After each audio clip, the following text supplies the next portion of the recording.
열왕기하 24장 함께 읽겠습니다.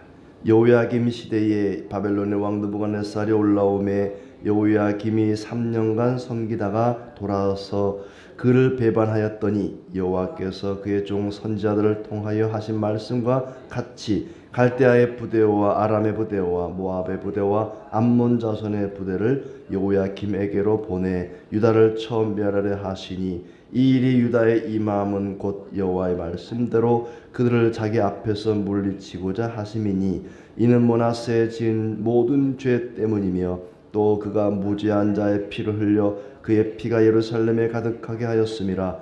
여호와께서 사하시기를 즐겨하지 아니하시니라. 여호야김의 남은 사적과 행한 모든 일은 유다 왕 역대 지략에 기록되지 아니하였느냐. 여호야김이 그의 조상들과 함께 잠에 그의 아들 여호야긴이 대신하여 왕이 되니라. 애굽 왕이 다시는 그 나라에서 나오지 못하였으니 이는 바벨론 왕이 애굽 강에서부터 유브라데 강까지 애굽 왕에게 속한 땅을 다 점령하였음이더라.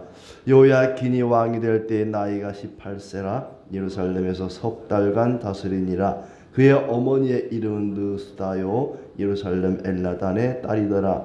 여호야긴이 그의 아버지의 모든 행위를 따라서 여호와께서 보시기에 악을 행하였더라. 그때 바벨론의 왕 느부갓네살의 신복들이 예루살렘에 올라와서 그 성을 에워싸니라.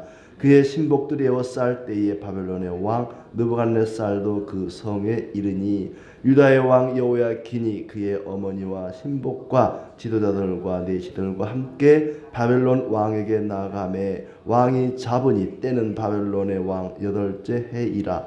그가 여호와의 성전의 모든 보물과 왕궁 보물을 집어내고 또 이스라엘의 왕 솔로몬이 만든 것 곧 여호와의 성전의 금그릇을 다 파괴하였으니 여호와의 말씀과 같이 되었더라. 그가 또 예루살렘의 모든 백성과 모든 지도자와 모든 용사 10,000명과 모든 장인과 대장장이를 사로잡아가며 비천한 자 외에는 그 땅에 남은 자가 없었더라. 그가 여호야긴을 바벨론으로 사로잡아가고 왕의 어머니와 왕의 아내들과 내시들과 나라의 권세 있는 자도 예루살렘에서 바벨론으로 사로잡아가고 또 용사 7,000명과 장인과 대장장이 1,000명 곧 용감하여 싸움을 할 만한 모든 자들을 바벨론 왕이 바벨론으로 사로잡아가고 바벨론 왕이 또 여호야긴의 숙부 마따니아를 대신하여 왕으로 삼고 그의 이름을 고쳐 시드기야라 하였더라. 시드기야가 왕이 될 때 나이가 21세라 예루살렘에서 11년간 다스리니라. 그의 어머니의 이름은 하무다리요 림나인 예레미야의 딸이더라. 그가 여호야김의 모든 행위를 따라 여호와 보시기에 악을 행한지라. 여호와께서 예루살렘과 유다를 진노하심이 그들을 그 앞에서 쫓아내실 때까지 이르렀더라. 시드기야가 바벨론 왕을 배반하니라. 아멘. 금요일 아침입니다. 이 하루도 주님의 은혜 가운데 복되고 즐거운 날 되시기를 바랍니다. 바벨론이라는 나라가 당시 신흥 강국으로 아수르를 물리치고 유다까지 넘보는 형국이 되었습니다. 하나님은 이 바벨론이라는 나라를 통해서 죄악에 물들어 있던 유다를 예루살렘을 심판하는 도구로 사용하셨습니다. 예레미야서는 이때에 하나님께서 이 나라를 망하게 하셨다. 바벨론을 통해서 우리를 징계하신다. 그러니 항복하라. 왕에게 백성들에게 바벨론에 항복할 것을 권유하지만 그것마저도 불순종함으로 결국에는 나라가 망하게 됩니다. 유다가 망하게 되는 마지막 세 왕 여호야김, 시드기야 이 세 왕에 대한 이야기가 24장에 나오고 있습니다. 하나님께서는 선지자를 통해서 하나님께 매를 덜 맞는 방법을 알려줬습니다마는 그럼에도 끝까지 그것마저도 불순종함으로 결국에는 망하게 되는데 그때 당시에 국제 정세가 어느 나라가 더 힘이 세냐? 바벨론이냐? 아수르냐? 애굽이냐? 이렇게 서로 힘을 키워나가던 세력을 키워나가던 그때에 이스라엘은 유다의 왕들은 과연 우리가 어느 나라에 붙어야 안전한가? 어느 나라를 의지해야 우리가 평안할 수 있는가? 막 그런 것을 저울질하던 때였습니다. 사실은 하나님을 의지하고 하나님께 붙어야 되는데 애굽을 의지해야 되나 바벨론을 의지해야 되나 아수르를 의지해야 되나 이렇게 이제 뭐 아수르는 거의 바벨론에 의해서 망한 상황이고 애굽과 바벨론이 남아 있는데 오늘 말씀 보면은 바벨론이 애굽마저도 거의 다 점령을 했다는 내용이 덧붙여지고 있습니다. 이런 상황 속에서 유다의 왕들이 그럼에도 끝까지 하나님을 의지하지 않고 애굽에 붙었다 바벨론에 붙었다 그러다 결국에는 망하고 말았다는 이야기입니다. 먼저 1절부터 7절은 여호야김의 이야기가 앞에 23장에 이어서 계속되고 있습니다. 그는 요시아의 아들이었고 여호와 보시기에 악을 행하는 왕이었습니다. 바벨론 왕 느부갓네살이 워낙 힘이 강하다 보니까 3년 동안 섬겼습니다마는 원래부터 여호야김은 애굽의 왕이 그를 왕으로 세웠거든요. 그래서 결국에는 애굽으로 돌아섰다 친애굽파가 된 것이죠. 23장 마지막 부분에 보면은 여호야김은 바벨론 왕의 애굽 왕에 의해서 애굽으로 잡혀가고 또 애굽에 의해서 왕이 되고 친애굽파였는데 바벨론이 침략하니까 어쩔 수 없이 바벨론을 섬겼습니다마는 3년 만에 돌아섰다. 그랬더니 바벨론 왕이 기분이 나쁘죠. 요놈 봐라. 나를 3년간 섬기더니 배반을 해? 애굽 왕을 섬겨? 그리고는 여러 나라의 부대를 모아와서 유다를 멸하게 되었다. 그런데 그렇게 유다가 궁지에 몰리게 된 것은 바벨론이 뭐 힘이 세서 애굽이 힘이 약해서 유다가 힘이 약해서 그렇게 된 것이 아니라 하나님의 말씀대로 된 것이다.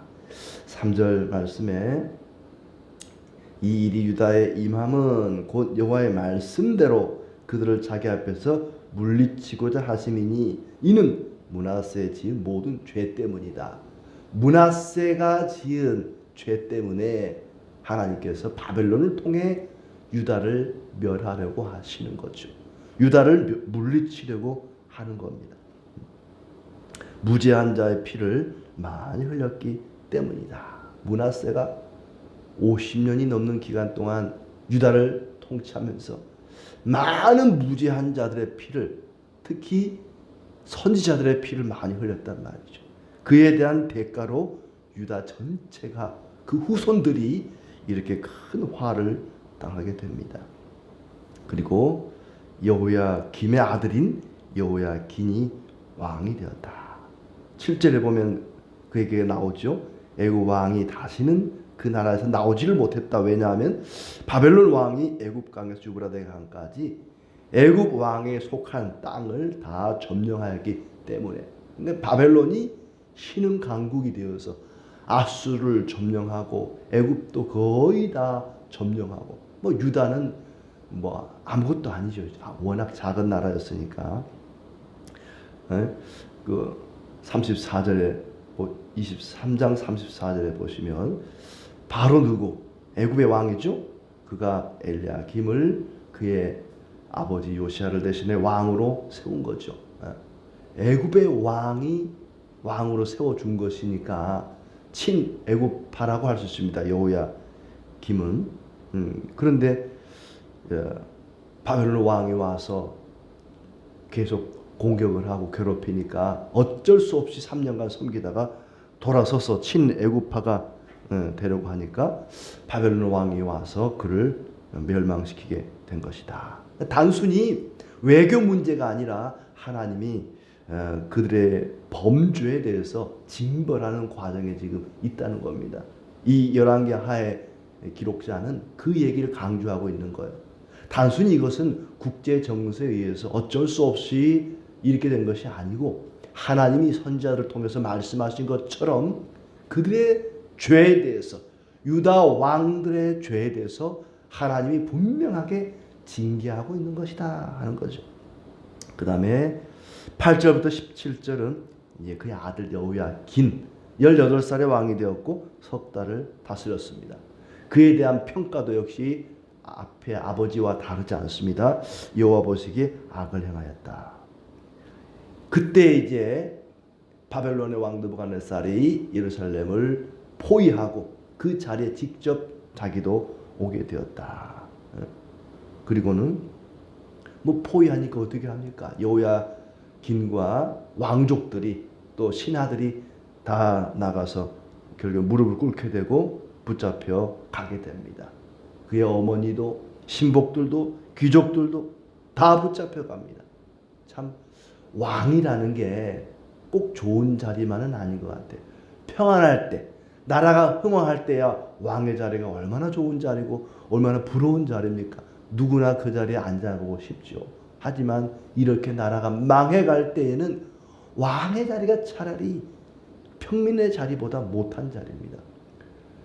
그냥 아무것도 없는 평범한 사람들 같으면 뭐 조금 먹고 사는 게 어렵긴 하겠지만 이런 비참한 꼴은 안 당할 텐데 귀족이다 보니까 왕이다 보니까 왕족이다 보니까 이런 비참한 꼴을 당하게 되는 거죠.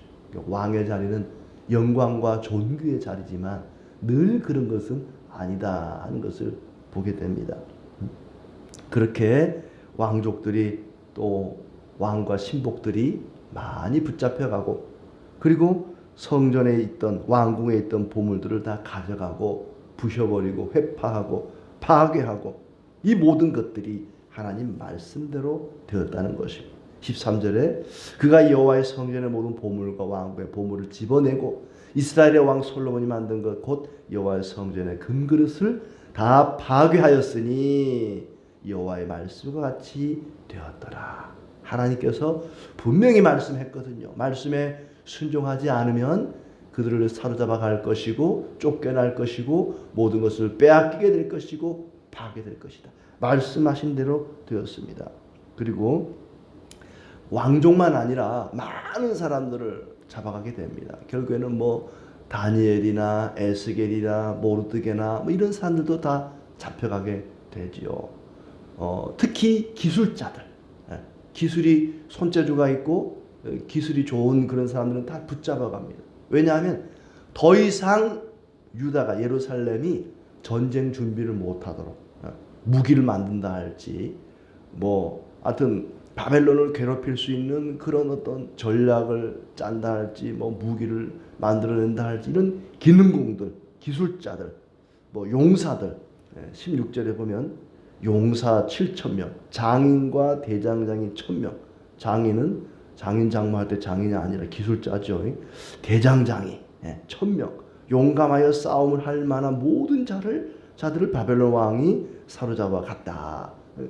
전쟁에 쓰일 만한 사람들, 쓰임새가 있는 사람들은 모조리 잡아가고 결국에는 비천한 사람들, 별 볼 일 없는 사람들, 그냥 남겨놔도 뭐 별 볼 일 없는 그런 사람들만 남겨놓고 데려갔다. 14절 끝에 비천한 자 외에는 그 땅에 남은 자가 없었더라. 차라리 이럴 때는 비천한 자가 낫죠. 비천한 자가 낫죠. 뭔가 좀 기술이 있다. 나는 좀 힘 세다. 이런 사람들은 모조리 붙잡혀 갔단 말입니다.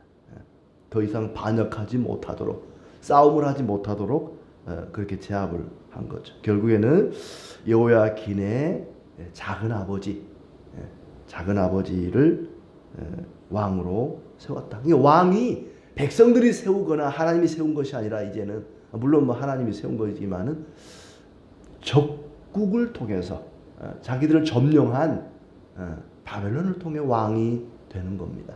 얼마나 비참한 일입니까? 그들에게 종을 바치게 되고 굽신거리게 되고 속국이 되는 거죠. 일본의 황제에 의해서, 일본 제국의 왕에 의해서 조선의 왕이 세워지는 것처럼 이런 비참한 꼴을 당하게 되는 것입니다. 그리고 이제 이 왕이 시드기야로 이름이 바뀐 이 왕이 유다의 마지막 왕이 되었다. 18절부터 20절까지는 시드기야에 대한 이야기입니다. 나이가 21세의 왕이 되었다. 11년간 다스렸다. 여호와 보시기에 역시 악을 행하는 왕이었습니다. 참 고집도 세죠.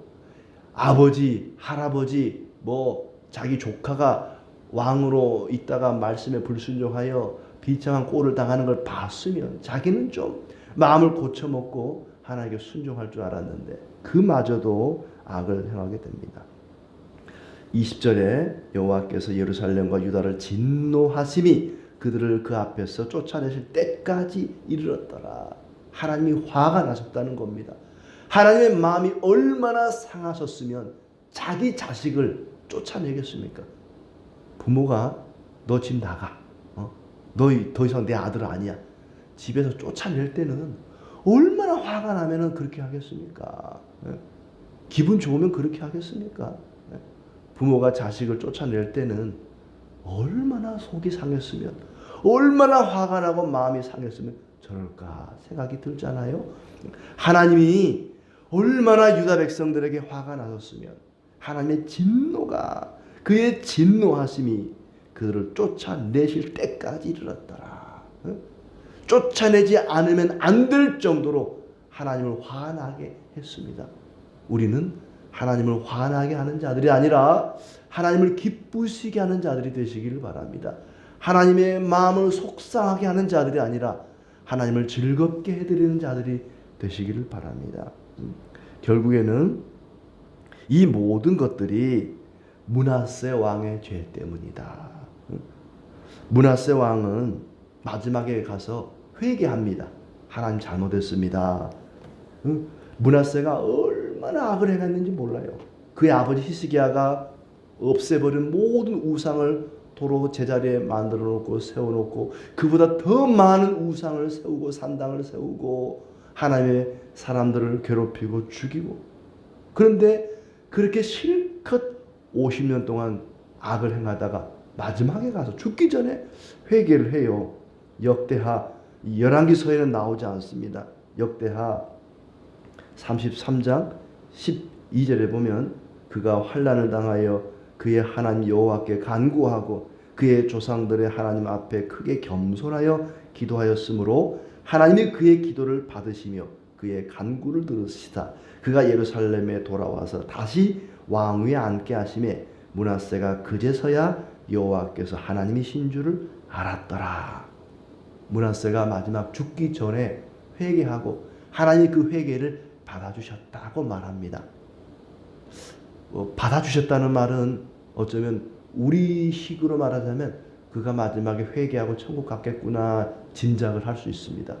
갔는지 안 갔는지는 하나님만 아시겠지만 이 내용만으로 볼 때는 마지막 회개에서 하나님이 받아주셨구나 하는 것을 보게 되는데, 생각해 보세요.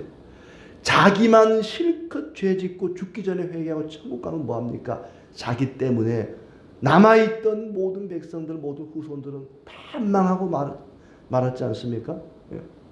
나만 회개하고 천국 가면 돼. 내 주변 사람들이야 나 때문에 망하든지 말든지 상관없어. 나만 예수 믿고 천국 가면 돼. 이런 못된 신앙이 어디 있습니까? 그는 비록 죽어서 천국에 갔을지 모르지만 그 한 사람 때문에 후손이, 나라 전체가, 유다 백성 전체가 멸망에 이르게 된 것입니다. 워낙 많은 우상의 씨앗을 뿌려놨기 때문에, 그것 때문에 백성들이 우상에서 떠나지 못한 겁니다. 생각해 보세요. 50년 동안 우상 숭배에 찌들어 있다면 그 후손들이 그 우상에서 벗어나는 것이 쉽겠습니까? 워낙 므낫세가 이 우상 숭배, 하나님을 거역하는 일을 그 나라에 뿌리 깊이 박아놨기 때문에 그 후손들이 거기서 벗어나기가 쉽지 않았던 것입니다. 얼마나 그 후손들이 억울하면 열왕기서에는 그 내용을 빼버렸어요. 열왕기서에는 왜 이 므낫세가 회개했다는 이야기를 기록하지 않았겠습니까? 아무리 그가 죽기 전에 회개했다 할지라도 인정하고 싶지 않은 겁니다. 후손들이 볼 때는 므낫세가 회개했다? 웃기는 소리 하고 있네. 그 왕 때문에 후손들이 얼마나 큰 고통을 당하는데 실컷 죄 짓다가 마지막에 죽기 전에 회개한 게 무슨 소용이 있어? 이런 생각이 드는 거죠. 그래서 역대기에는 기록이 되어 있습니다만은 열왕기서에는 그 얘기가 쏙 빠진 겁니다. 므낫세가 회개한 거 우리에게는 아무 의미 없다. 므낫세 그 한 사람 때문에 하나님이 화를 내시고 진노하시고 후손들이 길이길이 죄악 가운데서 헤어나오지를 못했다. 그러니 므낫세 한 사람의 죄악이 얼마나 크냐 하는 것을 보여줍니다. 나 한 사람 예수 믿고 천국 가면 돼, 이런 신앙보다는 내가 살아있는 동안에 빛과 소금의 역할을 잘 감당하자. 나 때문에 사람들이 멸망길을 가는 것이 아니라 나 때문에 선한 길, 생명의 길을 걸어갈 수 있도록 내가 선한 영향력을 끼치고자 해야 됩니다. 우리는 하나님의 뜻대로 삶으로 이 세상에 선한 영향력, 좋은 영향력을 끼쳐야 할 것입니다. 거룩한 영향력을 끼치는 빛과 소금이 곧 우리의 사명입니다. 선한 영향력을 끼칠 수 있는 방법은 마음을 다하여, 힘을 다하여, 뜻을 다하여 하나님 말씀대로 사는 것입니다. 오늘도 하나님 말씀대로 순종함으로 선한 영향력을 끼치는 저와 여러분 되기를 바랍니다.